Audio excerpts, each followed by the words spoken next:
रिंकू, हाँ जी। ये देख। आगे तो चले। सत श्री अकाल बीजी। सत श्री अकाल पुत्र। अब साफ दिखाई दे रहा है बीजी। हाँ, साफ दिखाई दे रहा है। बीजी इतने टाइम बाद नए चश्मे बनवा ही लिए। किसी अपने ने पैसे भेजे और हर महीने पैसे भेजेंगे। वाह, ਫੋਨਾਂ ਤੇ ਟੂ ਟੂ ਹੋਊਗੀ ਤੁਹਾਡੇ 1 ਤਰੀਕ ਤੋਂ ਬਾਅਦ। ਇਹ ਤੁਹਾਡੇ ਪੈਸੇ ਨੇ, ਇਹਦੇ ਨਾਲ ਕੋਈ ਅਮੀਰ ਨਹੀਂ ਹੋ ਜਾਣਾ ਤੁਸੀਂ। ਮਾਵਾਂ ਭੈਣਾਂ ਨੂੰ ਸਤਿਕਾਰ ਦੇ ਕੇ ਮੈਨੂੰ ਖੁਸ਼ੀ ਮਿਲਦੀ ਹੈ ਇਸ ਗੱਲ ਦੀ। मुख्यमंत्री माँ बेटी सत्कार योजना, आपका अपना भगवंत मान। कॉकरोच जनता पार्टी की एक बहुत बड़ी जीत हुई है और वो भी सरकार के खिलाफ, मोदी सरकार के खिलाफ। कोर्ट में ऐसा हुआ क्या? कौन सा मामला था जिसको लेकर एक बहुत बड़ी जीत माना जा रहा है? मामला दिल्ली हाई कोर्ट में पहुंचा और उसी मामले को लेकर जो फैसला आया सीधे तौर पर एक बहुत बड़ी नजीर साबित हो गया। कॉकरोच जनता पार्टी, आप कह सकते हैं कि उसे जश्न मनाने का पहला बड़ा मौका मिला। पूरे मामले पर देश की निगाहें थी, चर्चा हर दिशा में हो रही थी कि आखिरकार फैसला क्या होगा, क्योंकि प्रोटेस्ट जंतर मंतर पर लगातार जारी है, प्रदर्शन हो रहा है, अनशन लगातार 8वें दिन के दौर को निकलकर 9वें दिन तक पहुंच गया। सोनम वांगचुक लगातार तबीयत खराब हो रही है, वजन लगातार गिर रहा है, लेकिन जो सीजेपी है यानी कि कॉकरोच जनता पार्टी, उसका दावा यह है कि जब तक धर्मेंद्र प्रधान का इस्तीफा नहीं तब तक अनशन खत्म नहीं होगा। लेकिन इसी बीच एक बड़ी खबर आती है, खबर कह लीजिए, राहत कह लीजिए, या फिर जीत के तौर पर इसे देख लीजिए, क्योंकि खबर थी दिल्ली हाई कोर्ट से। दिल्ली हाई कोर्ट अभिजीत दिपके गए थे। क्यों गए थे? वो इसलिए क्योंकि अभिजीत दिपके जब अमेरिका में थे, आपको याद होगा, जब ये पूरी मुहिम, जो आंदोलन शुरू हुआ, ये असल में इंस्टाग्राम से शुरू हुआ था, कॉकरोच शब्द से। और इंस्टाग्राम पर मजाक मजाक में एक अकाउंट शुरू हुआ। जब सुप्रीम कोर्ट के सीजीआई की तरफ से एक बयान दिया गया, देश के युवाओं को कॉकरोच बोला गया, और उसके बाद एक मजाक में अभिजीत दिपके ने अकाउंट शुरू किया, अकाउंट कॉकरोच जनता पार्टी के नाम से। और फिर उसी नाम से एक्स सोशल मीडिया पर, जिसे आप और हम ट्विटर के नाम से भी जानते हैं, वहां पर एक अकाउंट खोला। अकाउंट था कॉकरोच जनता पार्टी। लेकिन जैसे ही इंस्टाग्राम और सोशल मीडिया एक्स पर सीजेपी की जो फॉलोइंग थी वो लगातार बढ़ी, तो उसके बाद एक खबर आई। अचानक से खबर यह आई कि सोशल मीडिया एक्स पर सरकार ने रोक लगा दी। जनता यानी कॉकरोच जनता पार्टी के नाम से जो अकाउंट था उसे सरकार ने ब्लॉक कर दिया। और फिर सवाल खड़े हुए थे कि आखिरकार मोदी सरकार की मंशा क्या है, अकाउंट क्यों ब्लॉक किया गया? और यह मामला पहुंचा सीधा कोर्ट। इसी मामले का हम जिक्र कर रहे हैं और जानते हैं कोर्ट में क्या हुआ। सरकार चारों खाने चित हो गई। और इसी मामले को लेकर जब सवाल खड़े हुए तो सवाल का जवाब देते हुए सॉलिसिटर जनरल से बन नहीं रहा था। और इसी को लेकर पार्टी सीजेपी जो दिल्ली हाई कोर्ट गई थी, अब इस पूरे मामले में दिल्ली हाई कोर्ट में जब सुनवाई हुई, इसके बाद सीजेपी को एक बड़ी राहत मिलने की खबर आई। और बाकायदा कोर्ट ने कहा कि भाई, आपने जो बैन लगाया था, जो अकाउंट पर बैन लगाया था, वो क्यों लगाया था, किसने लगाया था, और उसे अब तुरंत हटाया जाए। और दिलचस्प बात यह है कि सरकार की तरफ से जो पक्ष रखा गया वो और हैरान करने वाला था।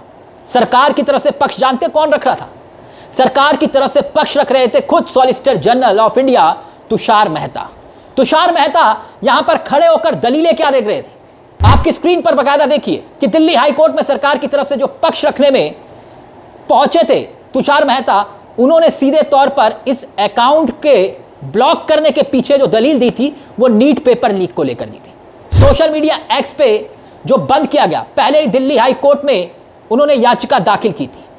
इस पूरे मामले में सुनवाई होने ही वाली थी और उससे पहले यह ऐलान हो गया कि भाई इसे अनब्लॉक किया जाए, यानी कि जो अकाउंट सरकार ने बंद किया था अभिजीत दिपके का, उससे तुरंत खोला जाए। यानी एक सीधे तौर पर कह सकते हैं कि एक बड़ी जीत है। अब नजीर क्यों है? क्योंकि ऐसे कई मामले हैं, जब चाहा जिसे चाहा सरकार ने ब्लॉक कर दिया, और जब सवाल कोर्ट के भीतर खड़े हुए तो उसे अनब्लॉक कर दिया। जब आप पूरी तरह से इस पूरे मामले को देखेंगे, समझेंगे, तो आपको पता चलेगा कि सरकार दिखना ही नहीं चाह रही कि हम ऐसी मांगों को लेकर गंभीर हैं। यानी कि भले ही ये कॉकरोच जनता पार्टी के युवा जो हैं अनशन करें, लेकिन सरकार की सेहत पर कोई फर्क नहीं पड़ रहा। अब सरकार ने जो दलील ली उसे समझिए क्या हुआ। दलील जो कोर्ट के भीतर रखी गई, इसी खबर को लेकर जो दलीलें रखी गई, लाइव लॉ में यह लिखा गया, देखिए, solicitor general of India Tushar Mehta की तरफ से यह बताया गया कि यूनियन गवर्नमेंट यानी कि केंद्र सरकार ने दरअसल अकाउंट इसलिए बंद किया था ताकि नीट का जो पेपर है ना, उस बीच किसी भी तरह का कोई विवाद ना हो, छात्रों के बीच में और पेरेंट्स के बीच में, यानी कि जो अभिभावक हैं उनके बीच में किसी भी तरह से कोई भी असमंजस ना हो। जिसके जवाब में कोर्ट ने जानते क्या कहा कि भाई अब तो एग्जाम खत्म हो गया है, आपने अगर एग्जाम की वजह से इस अकाउंट को ब्लॉक किया था तो नीट का पेपर तो कब का हो गया, रीनीट हो गया, तो आपने अब तक इस अकाउंट को खोला क्यों नहीं? अब इसका जवाब सीधे तौर पर देते नहीं बन रहा था सॉलिसिटर जनरल से, मतलब उनका अकाउंट खोल दिया जाए, सीधे तौर पर कोर्ट ने यह कहा। अभिजीत दिप्के ने इसको एक बड़ी जीत बताया है और बाकायदा उन्होंने, देखिए, ट्वीट करके अभिजीत दिप्के ने इसको लेकर धन्यवाद अदा किया है। जो अखिल सिब्बल हैं, लॉयर हैं, उनका धन्यवाद किया है, वृंदा ग्रोवर हैं, उनका धन्यवाद किया है। तो यहाँ पर जिन ने इस लड़ाई को लड़ा, नुकुल गांधी, उनको धन्यवाद किया है। उन्होंने कहा है कि भाई आपने इस पूरे मामले को लेकर मदद की, आपका शुक्रिया। यानी कुल आप कह सकते हैं इस पूरे मामले का निचोड़ यही है कि सरकार ने ऑन रिकॉर्ड ये माना कि भाई नीट के पेपर की वजह से हमने बंद किया था, अब नीट का पेपर हो गया तो अब से सरकार इस पूरे मामले को लेकर बैकफुट पर आई और कहा कि हम अकाउंट खोल देंगे।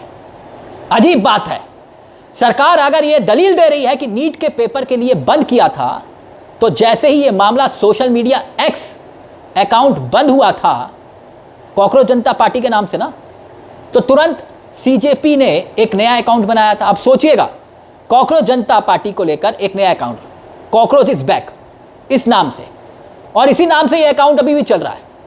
मतलब उनका जो उद्देश्य था वो पूरा नहीं हुआ केंद्र सरकार का, कि भाई आवाज रोको। नीट पेपर लीक के दौरान जो कॉकरोच जनता पार्टी का प्रोटेस्ट तब भी चल रहा था, उसके अकाउंट भी चल रहे थे, इंस्टाग्राम का अकाउंट भी चल रहा था, तो ब्लॉक क्यों किया गया? यही तो सवाल खड़ा हुआ। और सीजेपी का आंदोलन जब शुरू हुआ, इस तर्क को कैसे मान लिया जाए कि भाई आपने सिर्फ और सिर्फ इसीलिए बंद किया ताकि नीट के पेपर में कोई दिक्कत ना आए। हालांकि जब अकाउंट बंद किया गया तब जितने फॉलोअर्स थे, आप देखेंगे जितने फॉलोअर्स थे उससे ज्यादा फॉलोअर्स तो सीजेपी के नए अकाउंट में जुड़ गए। यानी कुल मिला के आपकी मंशा, सरकार की मंशा धरी की धरी रह गई। लेकिन सवाल सबसे बड़ा यह है कि आज भी ये युवा अनशन पर डटे हुए हैं, जिसे देश की होनहार मीडिया कह रही है कि आंदोलन असफल हुआ। चलिए ठीक है, आंदोलन असफल हुआ, लेकिन क्या यह सवाल नहीं बनता कि असफल सवाल यह है कि भाई भारत में लाखों रुपए देकर पेपर खरीदकर डॉक्टर क्यों बन रहे हैं, घूस देकर अफसर कैसे बन रहे हैं? अगर यह सवाल गलत है, यह सवाल गलत तो नहीं है, तो फिर सवाल के साथ आंदोलन कैसे गलत हो सकता है? आंदोलन में कितने लोग जुड़ रहे हैं, कितने नहीं जुड़ रहे, सवाल इस बात का नहीं है। सवाल उस बात का है जो सवाल आज देश के सामने मुंह बाहे खड़ा है। छात्रों का सवाल, युवाओं का सवाल, बेरोजगारी का सवाल, पेपर लीक का सवाल। आंदोलन के दौरान महाराष्ट्र में पेपर लीक हुआ कि नहीं हुआ? क्या यह सवाल अब भी देश के सामने बड़ा है या नहीं है? आप अगर ब्लॉक कर देंगे कॉकरोच जनता पार्टी नाम के ट्विटर हैंडल को, क्या सवाल ही ब्लॉक हो जाएंगे? क्या वो सवाल, जो प्रश्न आज देश के युवाओं के मन में है, वो खत्म हो जाएंगे? नहीं ना। आप दहशतगर्दों की बी टीम कहिए, आतंकवादियों की बी टीम कहिए, लेकिन फिर भी कॉकरोच जनता पार्टी वहां पर तिरंगा फहराते हुए उन युवाओं के लिए आवाज उठा रहा है जहां पर सोनम वांगचुक अनशन पर बैठे, जिनकी तबीयत लगातार नासाज हो रही है। इस पूरे मामले को लेकर आपकी क्या राय है? अपनी राय कमेंट बॉक्स में जरूर रखिएगा। मुझे तिलक चावला को दीजिए इजाजत। बेल आइकॉन दबा दीजिएगा। मंच आप ही का है, जहां हम सिर्फ खबर नहीं दिखाते, खबर के पीछे की खबर भी बताते हैं। नमस्कार, जय हिंद, जय भारत।